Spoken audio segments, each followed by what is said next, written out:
What's going on, guys? JFC here. Level Up is here, and it's something, you know, it's something, I'll tell you that much. We'll talk about that. We'll talk about some EAFC stuff. We are getting awfully close to that reveal date, or trailer date, or whatever's coming out on the 12th of July, I believe. We're actually pretty close to it. The TOTS player pack, tradable. I'll open this in this video. This right here, and then I'll open the player pick that came out today, the Shapeshifters or Team of the Season player pick. I'll open that as well for this video. So first and foremost, the Level Up stuff, right? Savenir came out, and he can get to 5/5, I believe, as Level Up objective card. Let's begin with this. EA, it's just, there's always good ideas, and they just cannot execute for a damn. Like, let's be honest here. All these Level Up cards, you have to pretty much buy the tradable version, which is an odd decision. I will say it's very odd. I figured it would be SBCs to objectives, which some are, but instead it's like, you know, tradable cards to objectives, which is odd because it sets up a precedent that you can obviously buy them and then immediately sell them once you get the untradable version for like no cost technically. And that's kind of what they want you to think you can do, right? But if you look at the market of these Level Up cards, that's not the case. It's kind of like the illusion they're presenting to you, and really you're actually losing coins no matter what because they take so long to complete. And by the time you finish most of these guys, the expensive ones, they're down in price, and they kind of keep crashing and crashing as time goes on right now. And the cards just look fine. The only ones that look like absolutely outstanding, really, there's a few of them, you know, Timo Werner. This card isn't different than a Shapeshifter, right? Like, nothing really is here except for like Renato and KDB, you would say, are the two that are like absolutely insane cards. Renato, 5-star skills, high work rates, absolutely insane stats. And then obviously 5/5 KDB. You can't really say too much about this card because it's just so good. Outside of that, they're kind of like shapeshifter cards. They're not that much better, really. So are they worth this time you have to put in to get them, and you have to buy the card, right? That's where like the disconnect is for me, because you're gonna lose coins if you buy the card. It's just odd. I wish it was more grindable ways to acquire both, right? I can grind up to get the 92 or 93 Vlahovic. Then I can grind to get the 95 Vlahovic as well. And so you have to like buy one or hope to pack one, which is of course, you know, cha-ching. But it's odd. You know, I think it's okay. I think it could be way better. And obviously the big drama behind the Level Up stuff right now is that EA patched you being able to do co-op with them. So obviously there was quickly a market for, hey, I packed 99 KDB.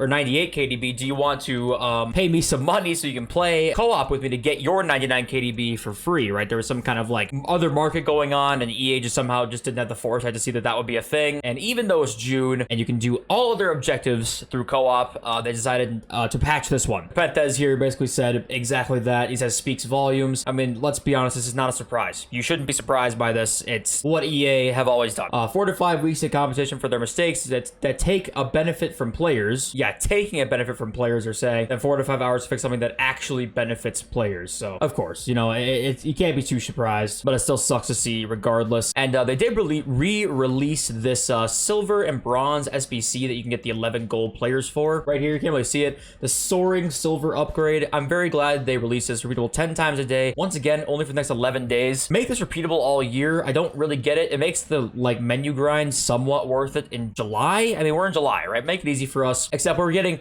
90 plus prime icons in July. This pick is a sham. It's atrocious. Do not open it. Open the Shapeshifter and TOTS pick instead, please. Those picks are horrible. Yeah, I'll be honest, in my opinion, this content is just quite underwhelming. If you guys don't want to deal with trading at all, you guys can go to the link in my description. Go to u7buy.com. They're a fast and very reliable coin service. The 5% tax is also covered. You can use my code JFC at checkout for a 5% discount. Thank you to U7Buy for sponsoring the video. Now let's get back to it. So we've got no Level Up player leaks as of right now. What we do have is EAFC stuff still going around right now. Nikki says Thursday/Friday, I'll follow and report some gameplay content. So I'm assuming that means like gameplay features, and not like legitimate gameplay content or like content that you earn through gameplay. I'm assuming he's just talking about gameplay features. So that is coming very soon as well. So we heard about this sort of like player objective, player mastery thing that will be coming in EAFC, where you kind of pick a player and you can upgrade them as the year goes on. Futzone, who is not 100% confirmed, says straight away in EA Sports FC, the new player mastery objective, there'll be a player to upgrade literally immediately, so they won't have to wait at all. I don't know if you can choose a player, but card, I presume there will be a few options, e.g. one of the 3 players.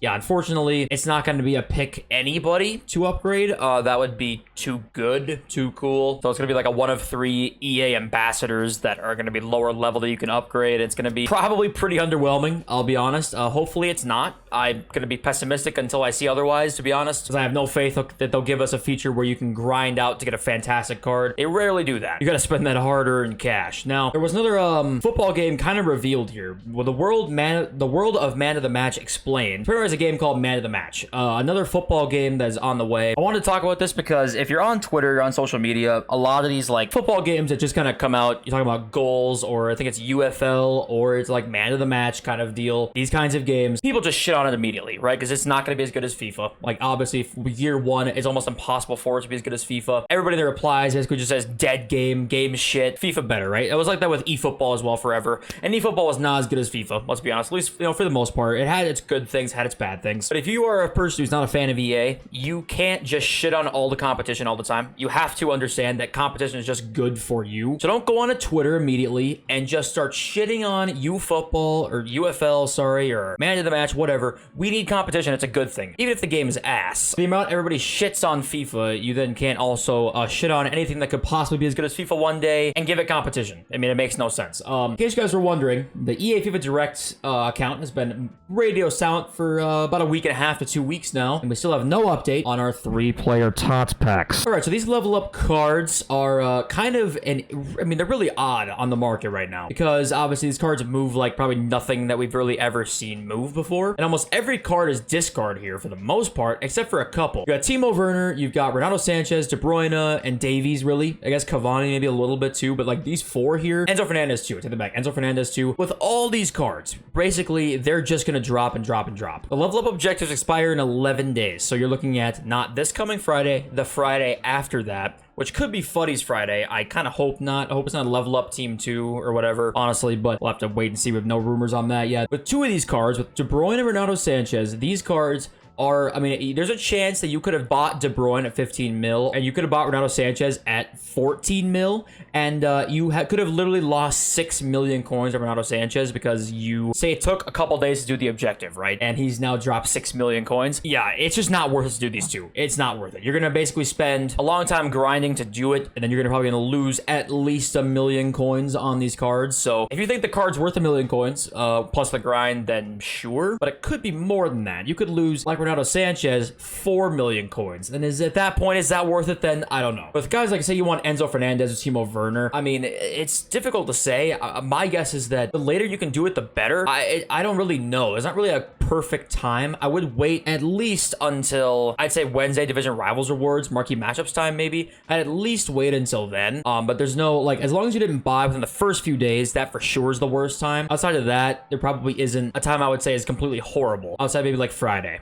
morning, selling Friday night. Most people play Fridays. When most people play, these cards will be up, right? That's kind of like the thing you can take away from what I'm saying here. A bunch of nonsense, I am sure, but Shapeshifters is just so much better than TOTS, and it's unfortunate because we keep getting TOTS content and it's just not that good. Oh, I actually forgot one thing. We have some leaked packs. I totally forgot about this. There's not much interesting stuff here. We have another Prime Gaming pack that looks like it sucks. But Foundations Replay Pack, 15 rare gold players, 3 above 90 overall or higher from Team of the Season, or Trophy Titans Heroes or Trophy Titans Icons. So the problem with that is just Team of the Season cards are not like what they used to be, right? That's really just the only issue here. And we have Essentials Replay Pack, contains 10 rare gold players, 1 90 overall or higher from TOTS. So these store packs are not like really as good as they could be. The Shapeshifters came, blew them out of the water, and now they're just, unless you pack a really top end one, you're probably not going to be using it too much. So can we get a top end one here too? Or please, that would be really nice. I've not gotten one yet. We get a Mullins. That's not a good sign. England's. Thanks. Appreciate that. All right, well, here we go. Let's give this a rip. We're gonna do this and see if we can get a Shapeshifter dual reveal. Here we go. Okay, we're there, and we get, okay, there's one Shapeshifter, nice. And it's just one Shapeshifter. Okay, well, here's the first. We get Samba, sweet. Let's go. Nuno Mensch, all right. And who's on the end over here? We get not bad. This card is still 2 million coins. Oh my god. That's my best pull out of one of these packs in a while. My TOTS luck has been really bad. That, we'll We'll take that. We'll take that. Marcus Rashford, welcome to the club, and I hope you guys did something even better than I did, because that is a pull I am quite happy with. Yeah, love you all. Since we resume, push.